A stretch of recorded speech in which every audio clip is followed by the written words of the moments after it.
Welcome back to Calculus for Economics. It's Friday, the 18th of April, and today we're going to talk about partial derivatives of functions of several variables.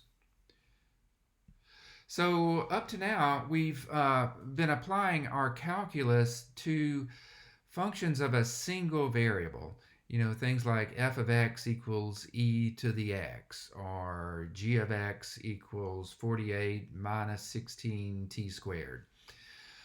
And that's actually been a bit of a problem in a couple of instances. You may remember when we were doing applied optimization, there were a number of problems we encountered in which the objective function, the thing we were trying to maximize or minimize, actually turned out to be a function of like two variables. And we had to actually do some work to convert it back to a function of a single variable so that we could apply our calculus concepts to that function. But unfortunately, that's just not always possible. In some cases, you have situations in which a function is just naturally a function of more than one variable, and you have to deal with that. And so this highlights the need of applying our calculus concepts, particularly the ideas of rates of change and derivatives, to functions of several variables. And in fact, economics is one of the areas in which this is absolutely essential. Most economic functions, like, what's the unemployment rate right now, or what's the prime interest rate, those things are functions of many different variables, not just a single variable. I mean, the unemployment rate depends on things like the money supply, the inflation rate, the labor market, and so on. And so you just can't avoid dealing with functions of several variables in many situations. And so we're going to get a brief introduction today to some of the basic concepts of calculus and how they apply to functions of several variables. So let's take a look. First of all, let's just look at some examples of functions of several variables. So here, for instance, I've got a function f, and this indicates the notation f of xy indicates that f is a function that depends on two variables now, x and y.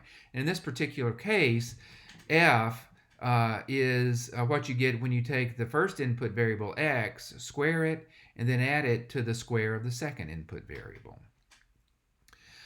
Sometimes functions of several variables aren't written explicitly like this, but rather you're just sort of the output of the function is assigned a new variable like z. So we have z is, in this case, 2x minus 3y, the quantity, divided by x plus 5y, the quantity. And so z is a function of two variables here. It's just not written and using that sort of explicit notation here. But z depends both on x and y. And of course, you can have functions that depend on more than two variables, like g here. G depends on three variables, x, y, and z. And you see exactly how it depends here in this formula. So one important thing we want to consider when thinking about a function of more than, well, a function of one variable, it's important to think about domains.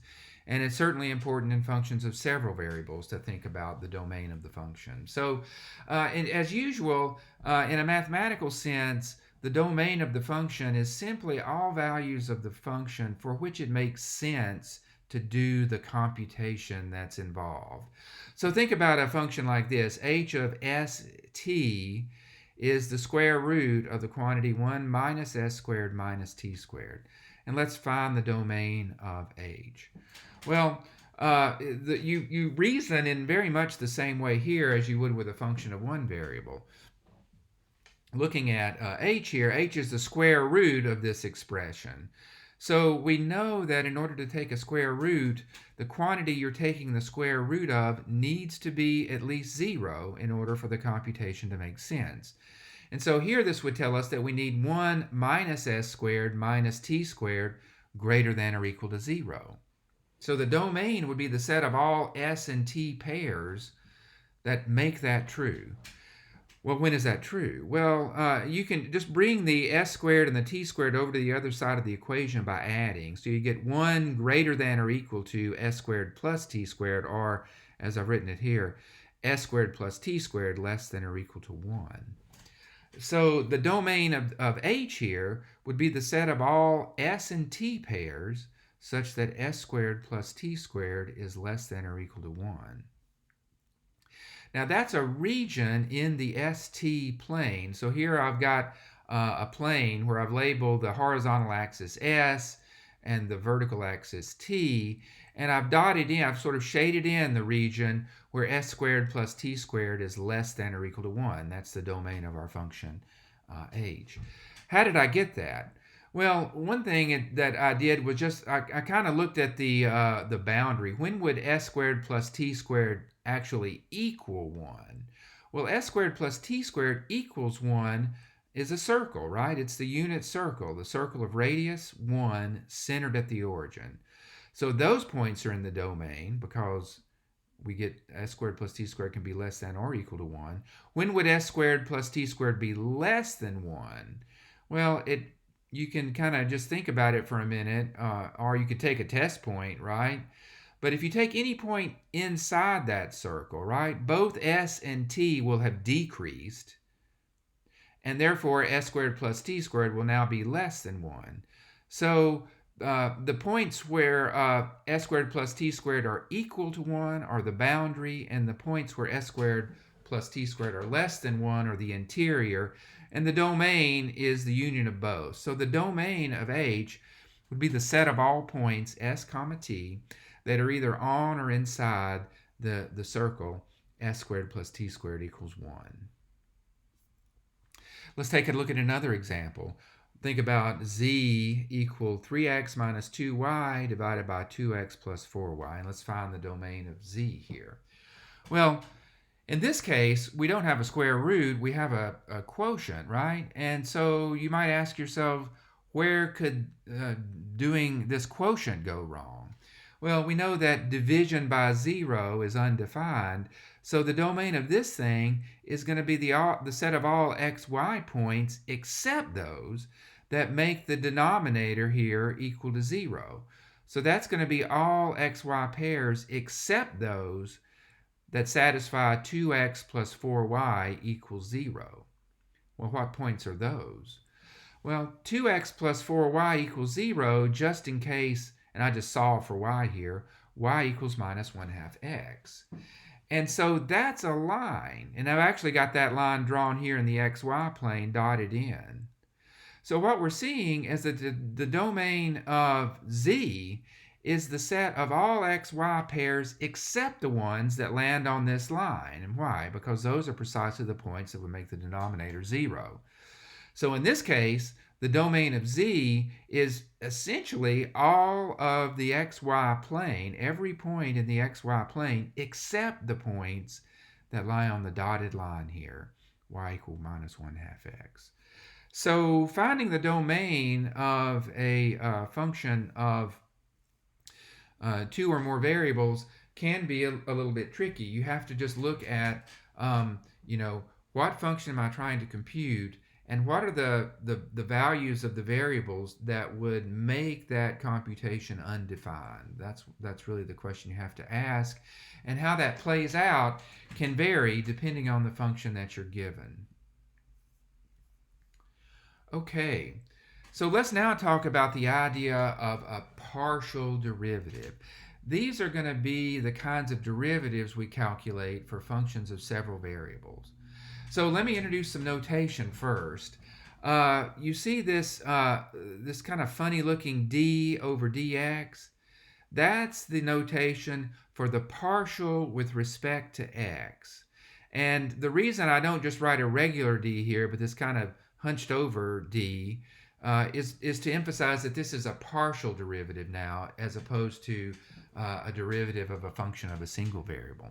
And what a partial derivative means is, in this case, take the derivative with respect to x and assume that all the other variables, whatever they are constants. So that's what partial with respect to x means. It's kind of a command. take the derivative with respect to x and assume that all other variables are constants.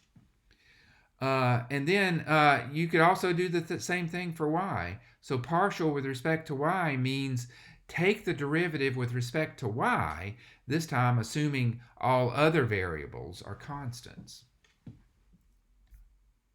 So let's look at an example.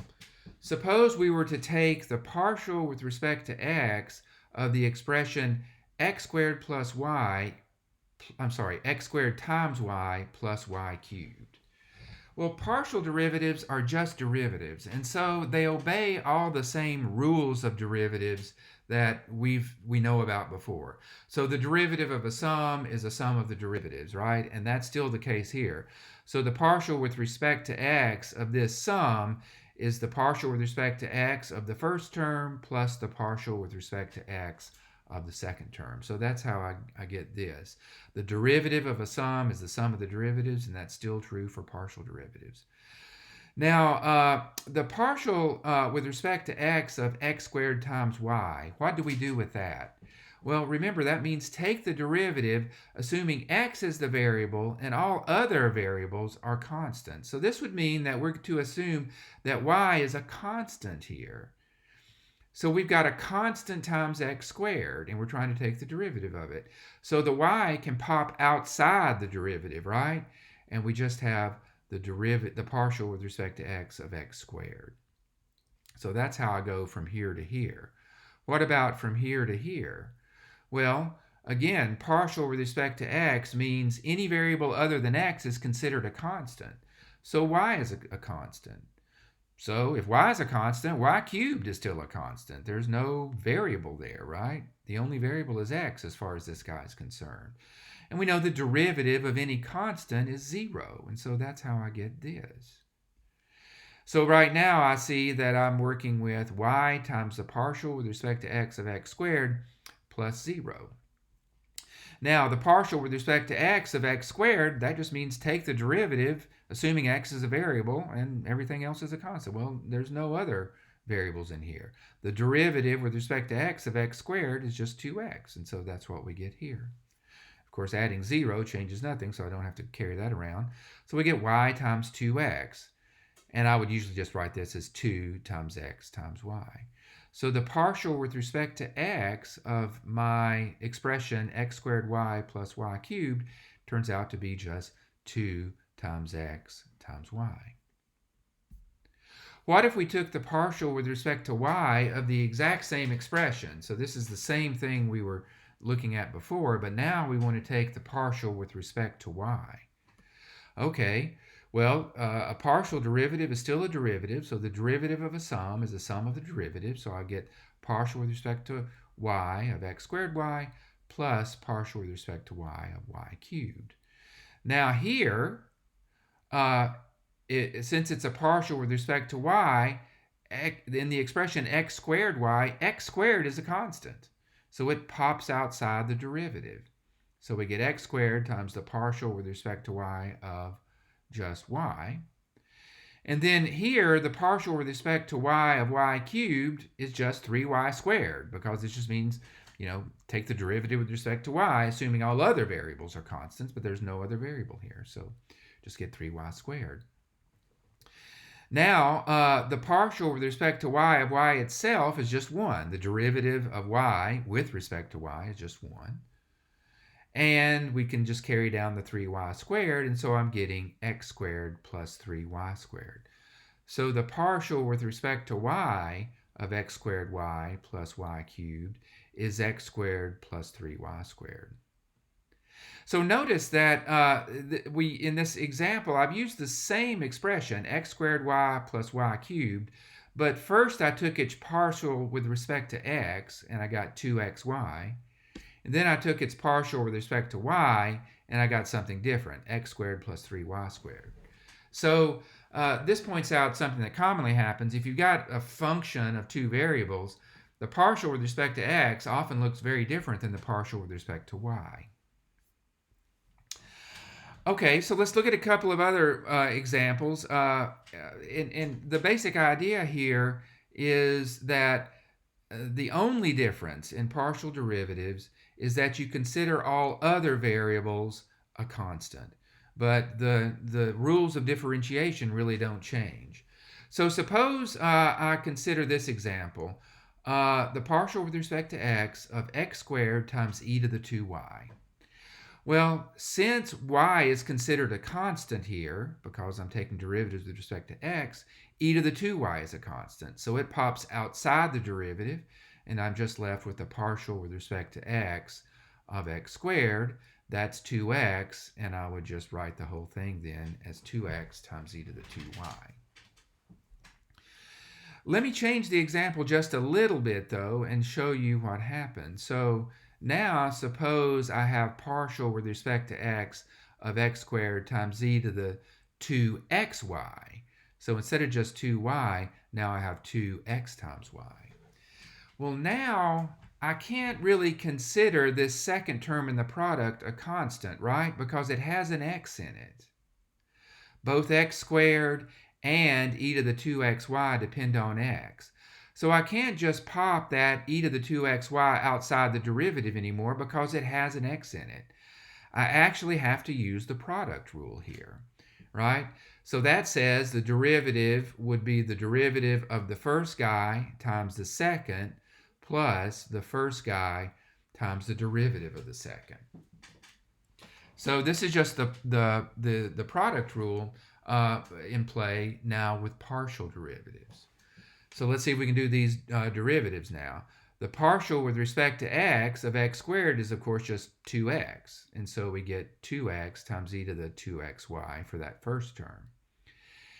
In this second derivative, the second term over here, I have the partial with respect to x of e to the 2xy.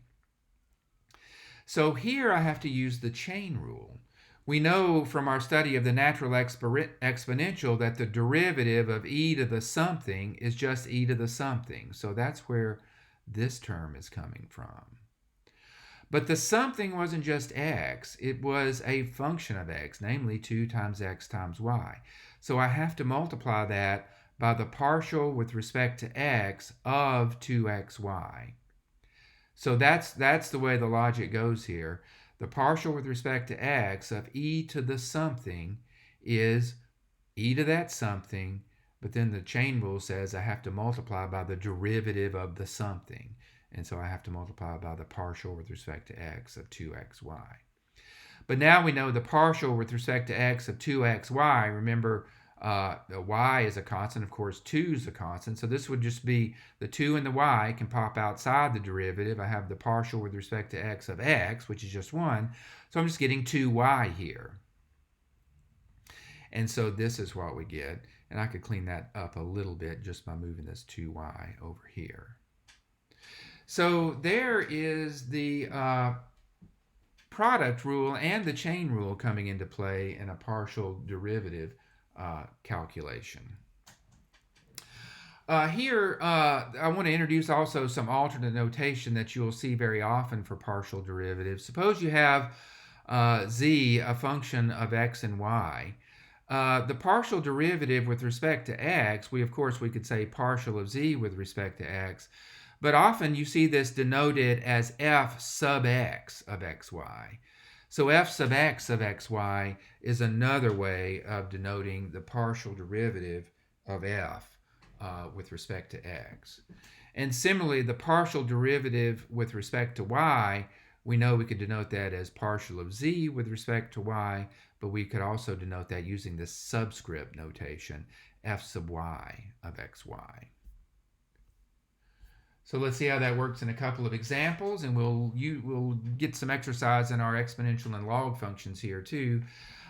We've got f of xy equal natural log of 2x plus y squared. Suppose I wanted to take the partial with respect to x of that. So that would be f sub x of xy. Well, that means the partial with respect to x of natural log of 2x plus y squared. So how do I take the derivative of natural log of something? Well, that's 1 over that something, but the something wasn't just x, it was a function of x, so I have to multiply by the partial, by the derivative of that something, which in this case is a partial derivative. So I have to multiply by the partial derivative of 2x plus y squared. But that partial derivative is just 2, because the derivative with respect to x of 2x is 2. The derivative with respect to x of y squared is 0, because y is considered a constant. So we just get 2. So you get 2 over 2x plus y squared. Suppose we took the partial with respect to y of this same function. So that would mean the derivative with respect to y of natural log of 2x plus y squared. Again, the derivative of natural log of anything is 1 over that anything. But the anything wasn't just y, it was a function of y, so I have to multiply by the derivative of that. So that's partial with respect to y of 2x plus y squared. And there, the partial derivative now is 0 plus 2y, right? Because remember, y is the only variable. X is considered a constant. So we just get 2y, and that's 2y over 2x plus y squared. So we have the partial with respect to y. And notice again, the partial with respect to x is going to be different than general than the partial with respect to y. So finally, what do partial derivatives mean? Well, they mean what derivatives always mean, instantaneous rates of change. But in the case of partial derivatives, we're letting one variable be the variable, and we're holding everything else constant. So the partial, for instance, of z with respect to x means the instantaneous rate of change of f when y is held constant. And the partial of z with respect to y would mean the instantaneous rate of change of f when x is held constant. And so there's still instantaneous rates of change with all that implies, but instantaneous rates of change where you let one variable only change, right? And you hold all the others constant.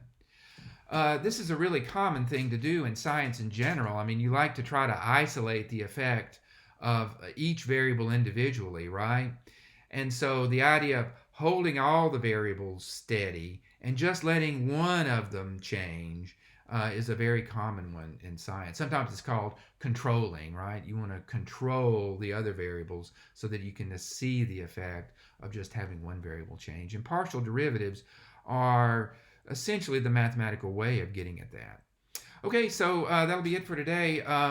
Remember, Sunday night's the deadline for letting me know whether you want to take the final or not. There is a homework that's already posted on partial derivatives and functions of several variables. That's due Monday night. And I hope you have a great weekend. I'll be back in touch. As always, let me know if you have questions, and y'all take care.